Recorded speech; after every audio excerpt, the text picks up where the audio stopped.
할렐루야. 오늘 하나님께서 이곳에 집중해 주시고 여러분 한 분 한 분의 이름을 부르시고 특별히 여러분의 간구에 응답하시는 거룩한 체험을 주시기를 주님의 이름으로 축복합니다. 예배는 형식이 아니에요. 예배는 거룩한 사건입니다.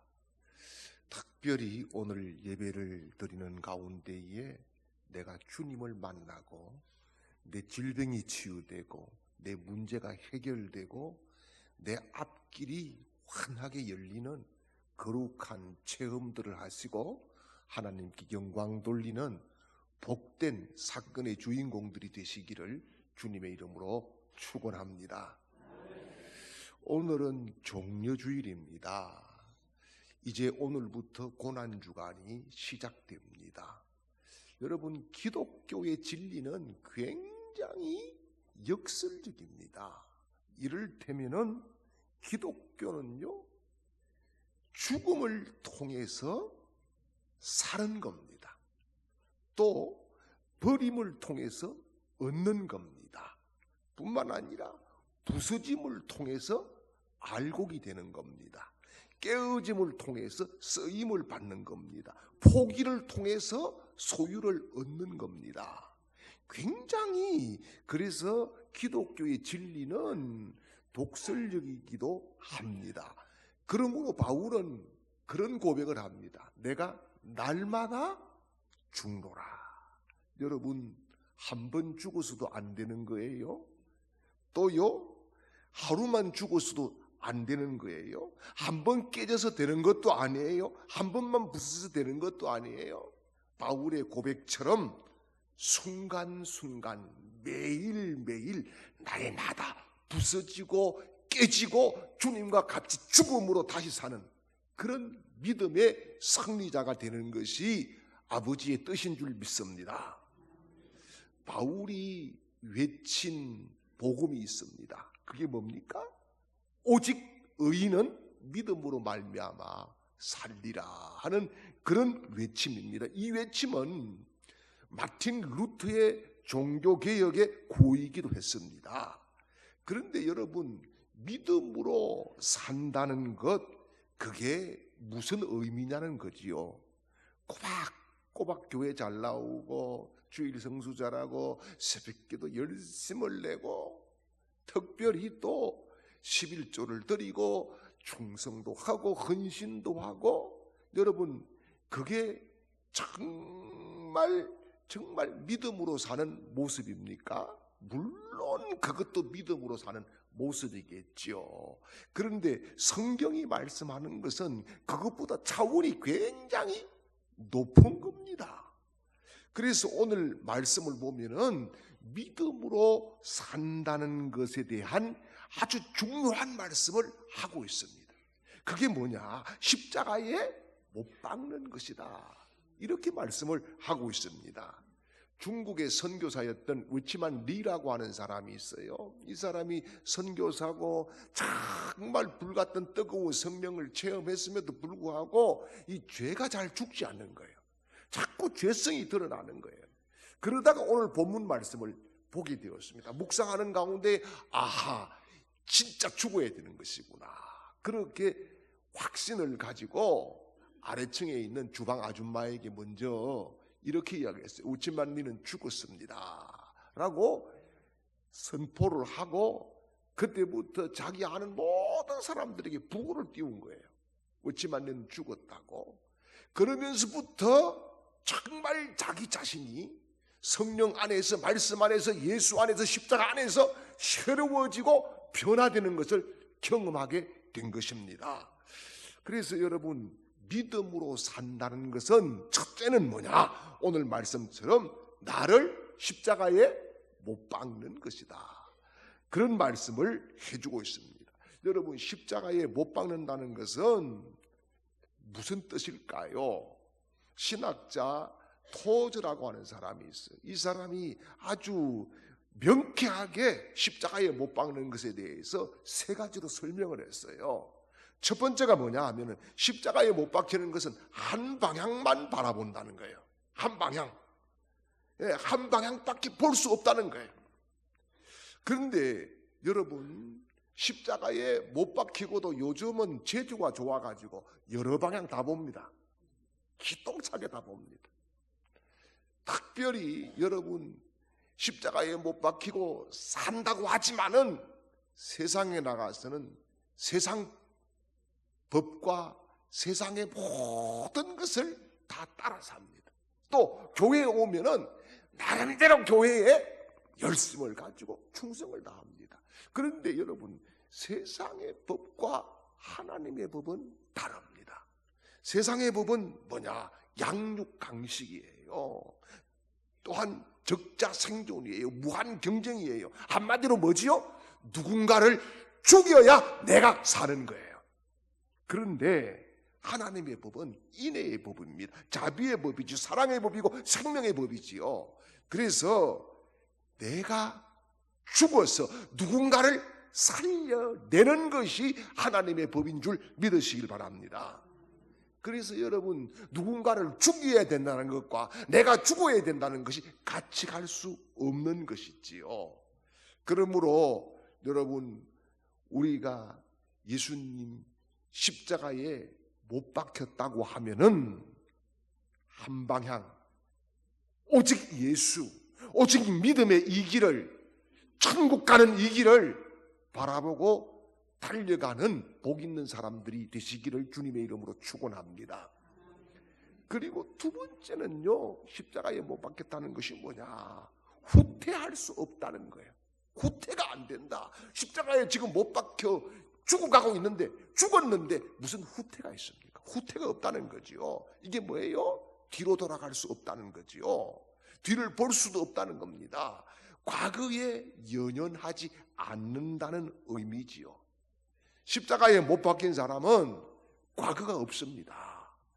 과거는 다 십자가에 이미 묻어버린 겁니다. 과거의 자랑도, 과거의 성공도, 과거의 실패도, 과거의 눈물도, 과거의 상처도, 과거의 모든 아픔과 절망도 다 십자가에 묻어버리는 겁니다.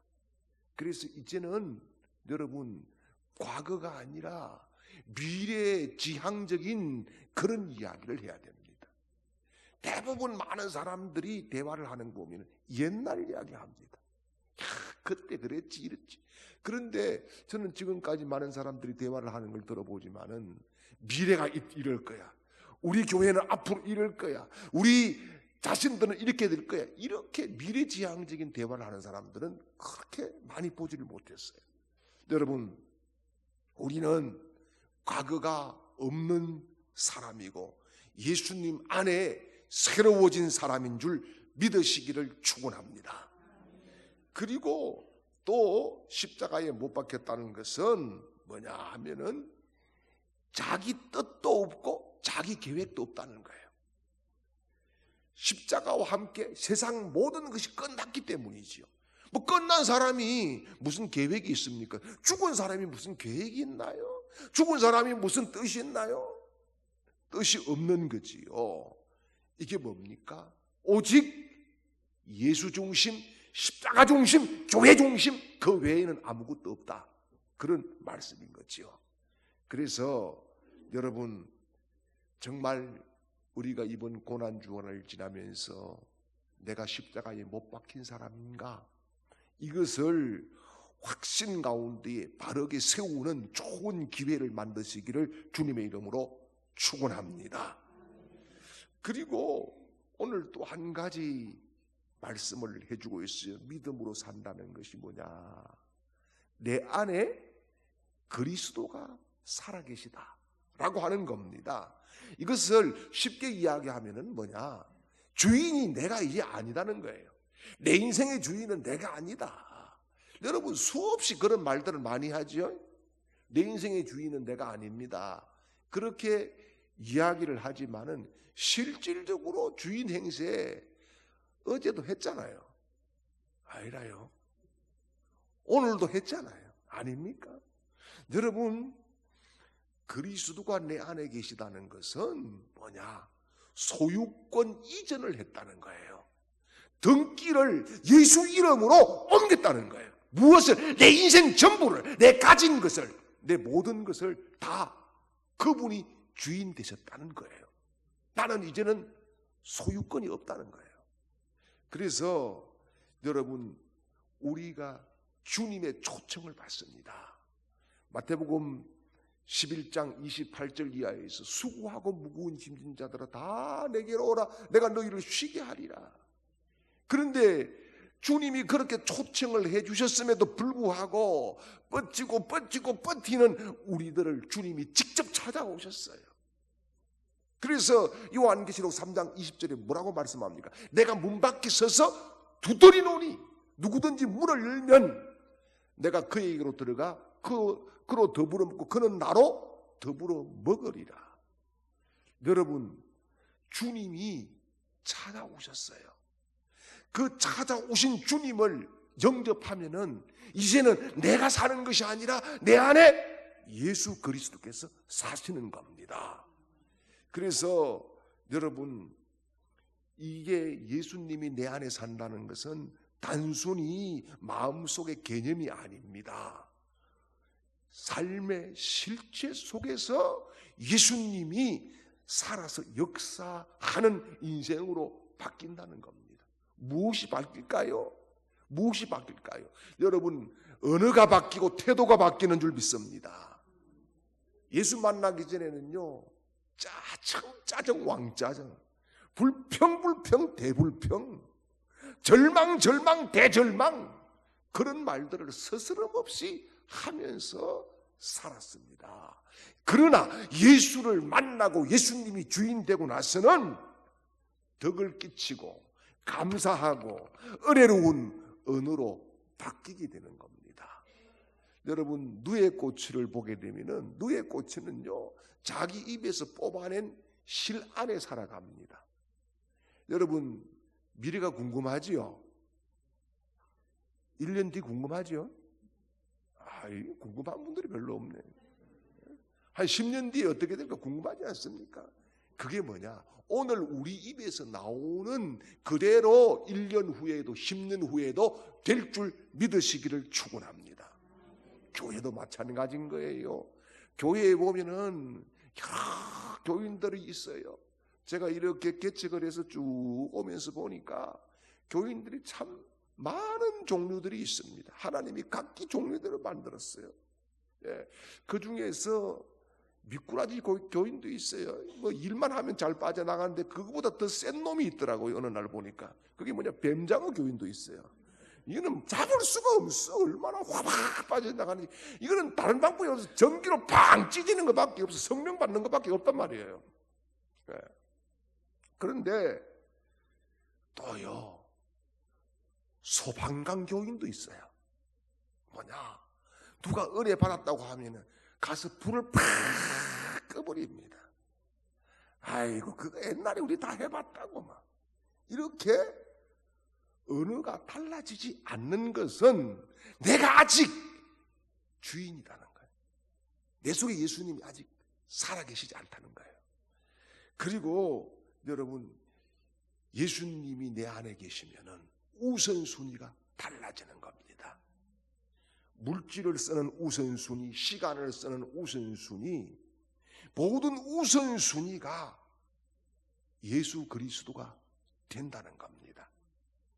여러분, 특별히 매일매일 예수님이 내 안에 살아계시구나, 이것을 우리 모두가 점검받고 또 경험하고 나를 만나는 사람에게 은혜의 불을 붙이는 언어 생활을 통해서 더 아름다운 우리 언양제일교회를 만들어 가시기를 주님의 이름으로 축원합니다.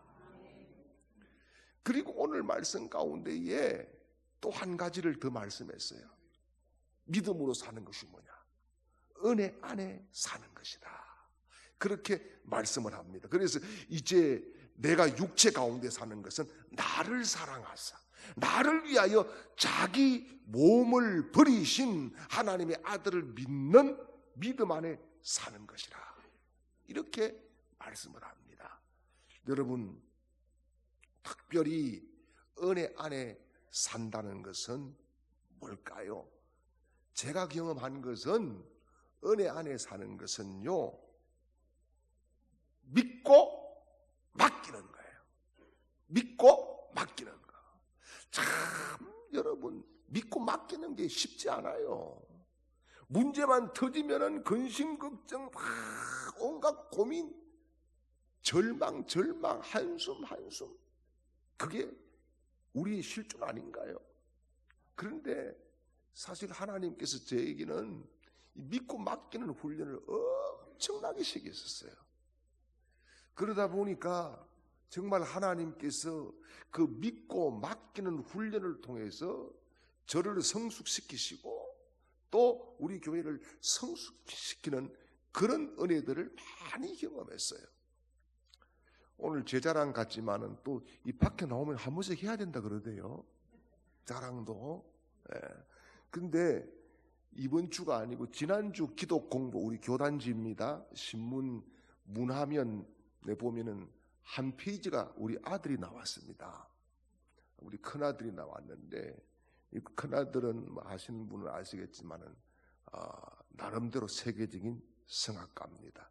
이번 토요일 날도 세종 예술의 전당에서 독창회를 하게 되는데 이 아들을 키울 때에 하나님께서 맡기는 훈련을 너무너무 많이 해주셨어요. 우리 아들이 고등학교를 부산 예고를 들어가가지고 서울에 있는 개원예고로 이제 편입을 하게 되었어요. 그런데 가보니까 편입 시험을 차러 가보니까 정말 삐까뻔쩍합니다. 그런데 저는 뭘 차를 타고 갔느냐 하면은 교회에 그레이스를 타고 갔어요. 그레이스 뜻이 뭡니까? 은혜지. 그 은혜를 타고 갔어요. 에어컨도 안 나오는 걸 타고. 그래가지고 가가지고 하여튼 128명이 왔는데 한 명 뽑혔는데 한 명이 돼서 들어갔어요. 그런데 문제는 그 다음이에요. 이제 학교에서 전학을 해서 오십시오라고 했는데 전학 수속을 해서 이제 밤새도록 식구들대로 다 그레이스를 타고 갔습니다. 그레이스를 타고 가가지고 아침에 새벽에 딱 그 학교 앞에 도착이 되더라고요. 그래가지고 이제 전학 수속을 하고 나서 아들이 묻습니다. 아빠, 나는 어디 살아요? 대책이 있어야 말이지. 아무 대책 없이 돈 20만 원 가지고 올라갔어요. 20만 원이 우리 집 전 재산이었어요. 그런데 제가 딱 나오는 대답이 야, 그때는 제가 정말 성령 충만, 믿음 충만, 은혜 충만했는 거예요. 하나님께서 다 준비했어 임마. 공부나 잘하고 와. 이래가지고 보내고 그러면 어디로 와요? 야, 근데 마칠 때 아빠가 방에도 놓고 여기 와 있을 거야. 딱 이랬는데 진짜 그 말은 했지만은 대책이 안 서더라고요. 근데 마침 차를 몰고 딱 어디를 가는데 부동산이 문을 열어. 그런데 딱 보니까 솔로몬 부동산이네. 하나님의 인도시구나. 이렇게 믿었어요. 그리고요, 그거 가지고 문을 여는 사장님한테 이야기를 했습니다. 제가 시골에서 목회를 하는 목사인데 우리 아들이 이렇게 와가지고 여기에 방에 한 칸 필요합니다. 이랬더니 아우 그렇습니까? 제가 지구총회 집사라 그러더라고요. 그러면서 어디를 가재요. 가다가 다시 돌아옵니다. 집사님 왜 돌아옵니까? 가는데 성령님이 다른 집에 가라 합니다. 그래요. 이 사람은 나보다 더 충만하네. 나도 꽤 충만했는데. 그래가지고 또 가는데 여기가 어디입니까? 하니까 자기 교회 집사님 집이 돼요. 왜요? 방이 여기 하나 있기 때문에 가면 된다는 거예요. 그래가지고 보증금도 없이 계약금 20만 주고 방을 얻었어요. 그런데 방을 얻고 계약서를 쓰고 나니까 주인 여집사님이 묻습니다. 목사님, 그러면은 아들 식사는 어떻게 합니까? 밖에 사 먹어야죠. 이랬더만, 아우, 어떻게 목사님 아들 밥을 굶기면서 우리끼리 밥을 먹겠습니까? 20만 원에 밥 3끼 다 줄게요. 이랬어. 할렐루야. 하나님이 맡기는 훈련을 그렇게 하셨어요. 네 맘대로 해봐라. 안 된다는 거예요. 맡기니까 되더라는 거예요. 그게 은혜 안에 사는 거예요. 아들이 유학을 간답니다. 합격을 다 해놓고 와가지고 제가 돈이 없어요. 그래서 카드론을 냈어요. 얼마를 냈느냐? 거금 100만 원. 그래가지고 아들을 불 앉혀놓고 무릎 꿇어 임마 이랬더만 무릎 꿇어요. 기도했어요. 기도 탁 하고 하나님 맡깁니다. 이 아들 탁 맡기고 100만 원을 내놓고 이게 아빠가 너에게 주는 유산이야. 이게 마지막 유산이야. 가지고 가. 그래서 100만 원 가지고 독일 유학 가서 박사학위 받았어요. 하나님께서 맡기는 만큼만 역사하시더라는 거예요. 여러분 오늘 염려 맡기고 돌아가세요. 여러분 절망 맡기고 돌아가세요. 여러분 눈물 맡기고 돌아가세요. 여러분 모든 고민과 걱정과 두려움과 이 생명마저도 오늘 주님께 맡기고 돌아가시는 믿음으로 사는 복된 사람들이 되시기를 주님의 이름으로 축원합니다. 기도하겠습니다. 좋으신 아버지 하나님, 이날도 우리에게 맡기라고 말씀하시면서 불러주심을 또 감사합니다. 성령 하나님, 특별히 언양제일교회를 사랑하셔서 지금까지도 인도해 주신 하나님, 하나님의 신이 가득 임하는 거룩한 교회 되기를 원합니다. 성령님이 일하시고 주님의 심장 속에 있는 그런 교회 되기를 원합니다. 아버지여, 오셔서 영광 받으시고 주님 이곳에서 모든 성도들이 복을 받고 은혜 받고 응답 받고 체험하고 영광 돌리는 복된 사람들이 되게 역사하여 주시옵소서. 구주 예수 그리스도의 이름으로 간절히 축복하며 기도하옵나이다. 아멘.